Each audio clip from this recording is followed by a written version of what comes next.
I'm Jono, and in this video we're going to look at working with producer kits within Drum Designer to produce a really detailed drum session for a project that we're working on. In a previous video, we looked at how to work with the drummer instrument within Logic to configure a basic drum pattern. And what we're going to do is to go deeper within this video, looking at how we can take that starting point on a few more steps.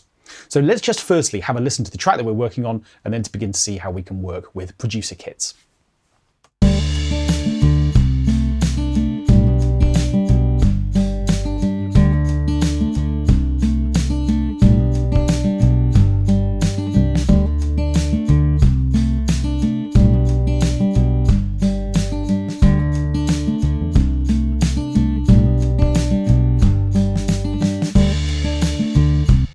So what we've got here is a sort of basic drummer region which is playing back through a kit called Portland, and within Drum Designer what I have a chance to do is to configure a few different aspects. I can open up the interface and I can configure, for example, the snare drum by clicking here and selecting different snare options. But my choices are relatively limited within this kit in terms of how far I can take this. What I want to do is to have a full, deep, rich kind of drum mix experience available to me where I've got much more control over the way that the drum mix sounds. So what I'm going to do is to close down the interface. I'm going to drop down to the bottom of the list of options within the library. The library is available just here. If this isn't open for your kit, no problem. Simply click the library button to open it here. And then within the kit, you can see the name of the kit that you're currently working with. This one's called Portland. And what I'm going to do is to swap this out for one of the producer kits within this list. Now these firstly provide me with all of the same names, but they have a little plus at the end to show me that these are the producer kits rather than just the regular kits. And the moment I swap this for the Portland Plus option, Logic will just take a moment, and then what it will do is to convert this instrument into a track stack. Now, to show you what I'm going to do, I'm going to just close the library down. And to show you what this means, I've still got my MIDI region and it's sitting on top of this Portland Plus track. But now, crucially, what I have a chance to do is to look at the drum mix in much more depth. If I open up this track stack, what I can see, let's just close the MIDI piano roll display at the bottom, I can see that I've got all of these individual tracks for the different kit pieces. When I press play, what I'm going to see is the way that this MIDI region is now being configured through all of these individual separate tracks. Let's just have a listen.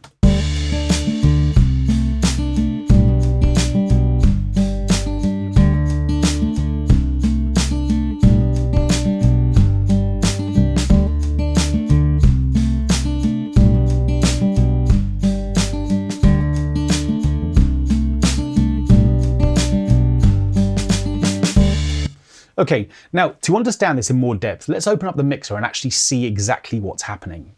If I come to Logic's mixer, I can see obviously that I've got my guitar and my bass and my tambourine parts. And then what we've got from this point onwards is all of the drum mix that exists within this Producer Plus kit. So straight away I can see that Drum Kit Designer is still the instrument that I'm using. But now if I click on an individual kit piece, like the snare again, I can see that my range of options in terms of swapping out this kit piece is much more significant. So I've got a whole list of snares that I can choose from, and the list goes on and on and on. So I've got lots of different kits that I can choose from. But crucially, what I've also got, in addition to tune, dampen and gain dials, is I've got an opportunity to select some other things too. Do I want the sound of the snare drum to leak into the microphones, for instance, for the other kit pieces? Do I want it to leak into the overhead mix? And do I want it to go into the room mix? Right, what do these actually mean? Okay, so when I'm actually miking a real drum kit, what I have a chance to do is to put microphones on individual drums. But because drums, individual drum kit pieces are loud instruments, it's inevitably going to be the case that if I ask my drummer to hit the snare drum, the sound of that drum is going to spread out and be captured in the other microphones too. And actually, when we're making real drum recordings, we want that because it provides this really interestingly kind of homogeneous sound. The sound gets glued together by having a little bit of spill from one microphone into the others as well. But because I have all of this available to me, this kind of virtual domain, these buttons allow me to determine whether or not I want the snare drum signal to go into those other microphones or not, so I can switch those on and off. So straight away I've got a really nice configurable option from that perspective. But if I actually come back to my track stack again, Let's actually have a look and see what's happening. So each of these individual drum channels has now got its own fader, and you can see that they're labeled. So this is the kick in microphone and this is the kick out. So those are the microphones at the front and back of the kick drum. I've got separate microphones on the snare top and the snare bottom, and so on and so forth. I can see all of the individual tracks, how they're labeled and what's going on with those. And because they all now have their own tracks, they've got other things going for them as well. For instance, they've all got their own faders. If I decided the snare drums were too loud, I could select these two tracks and simply turn the snare volume down by grabbing those faders. But it gets even more involved if I want it to. For instance, what I can now do, because I've got one track for each drum, is I can add individual effects per channel. So if I want to compress the drum signal, for instance, and I can see that there is a compressor on this snare, straight away I can see that by clicking on this plugin, and I can now configure the way that this drum sound is being compressed. I can solo it down at the bottom.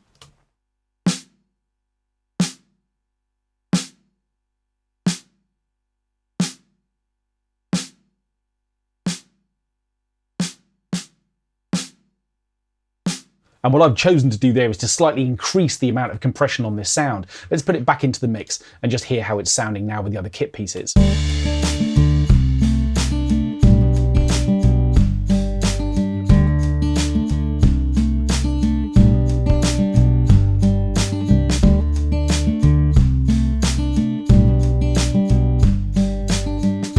Okay, I like that, that's working well. So straight away I can see that for every single channel, I've got a chance to set up effects, so compression, EQ if I want, and potentially even reverb. If I decided that what I wanted to do was to send just the snare drum to its own reverb, for instance, what I could do would be to set up a new auxiliary, and I'm going to send that to a new bus, and I'm going to call that, or select bus 3, and I can then turn up the sends to that particular channel.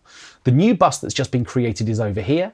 So what I can then do is to drop down into Logic's plugins, come to Reverb, and I could come to Space Designer. And within here, what I could then do would be to go and find a preset just for ease and simplicity. I could come into here and find a plate reverb, and let's put a sort of drum plate on those snares. So if I now press play, what we've got is a reverb that's just being added to just the snare tracks here.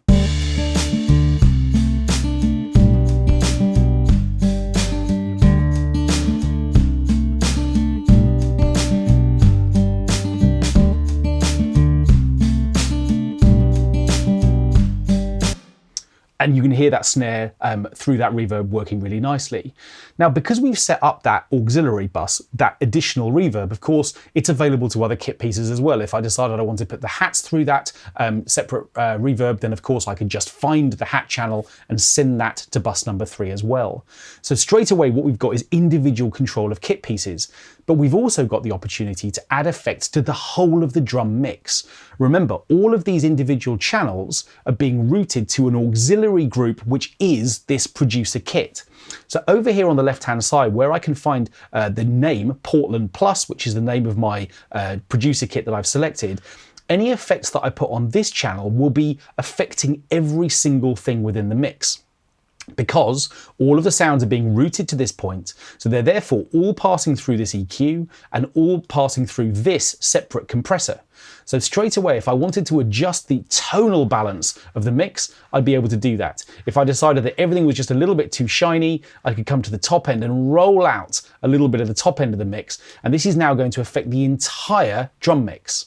Let's just solo it so we can hear the drums by themselves, and we'll just roll out some of the top end.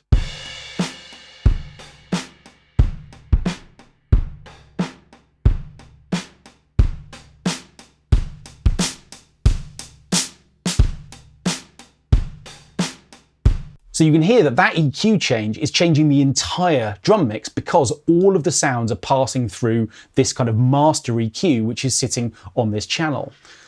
So what we've got is a huge amount of control, both on individual tracks within Drum Designer and this track stack that's been created, and we've got control over the return channel where all of those drums are being routed back in. So what we've done within this video is to switch a drummer region and a basic Drum Designer kit for a producer kit. The moment we do that, all of these individual channels are assigned their own channel strip within Logic's mixer. That allows us to control their volume, their pan position, their individual effects, and much, much more. And what we've also got is this track stack track on which all of those sounds are then routed back in. So producer kits allow us effectively to set up a virtual acoustic drum mix with all of the tweaks that we might want to make if we were actually working with a real drummer.